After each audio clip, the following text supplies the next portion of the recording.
जैसा कि आप सभी लोगों को पता है कि आज 14 सितंबर है। 14 सितंबर हम सभी के लिए, हम भारतवासियों के लिए एक महत्वपूर्ण तिथि है, क्योंकि इस दिन को हिंदी दिवस के रूप में मनाया जाता है। हिंदी दिवस क्यों मनाया जाता है, इसके पीछे का रीज़न जो है वो राजेंद्र प्रसाद जो थे,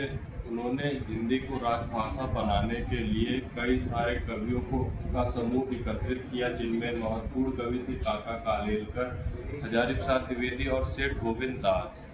इन सब लोगों को एकत्रित करके राजेंद्र प्रसाद ने इन सबके सहयोग से हिंदी को राजभाषा बनाने के लिए महत्वपूर्ण योगदान दिया, और इन सबके योगदान से ही हिंदी को राजभाषा का महत्वपूर्ण तिथि बनी। सन 1949 को ही संविधान सभा ने यह निर्णय लिया था कि हिंदी में को केंद्र सरकार में जितनी भी कार्य व्यवस्था होगी वो हिंदी भाषा में होगी,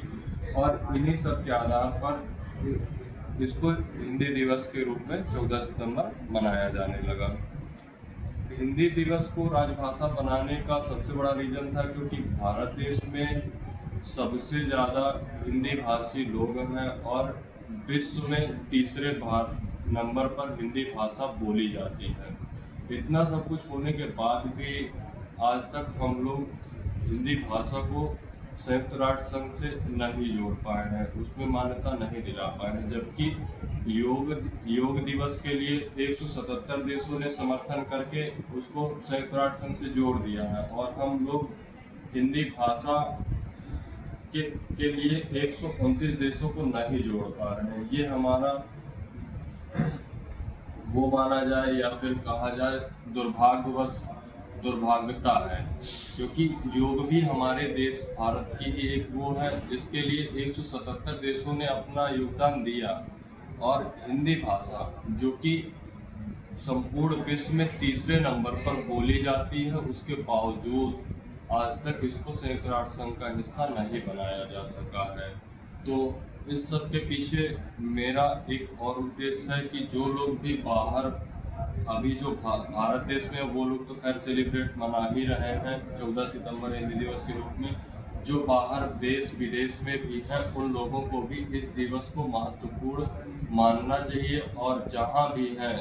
अमेरिका दूसरे किन्हीं देशों में हैं, वहां इस दिन को 14 सितंबर को एक भव्य रूप से मनाएं,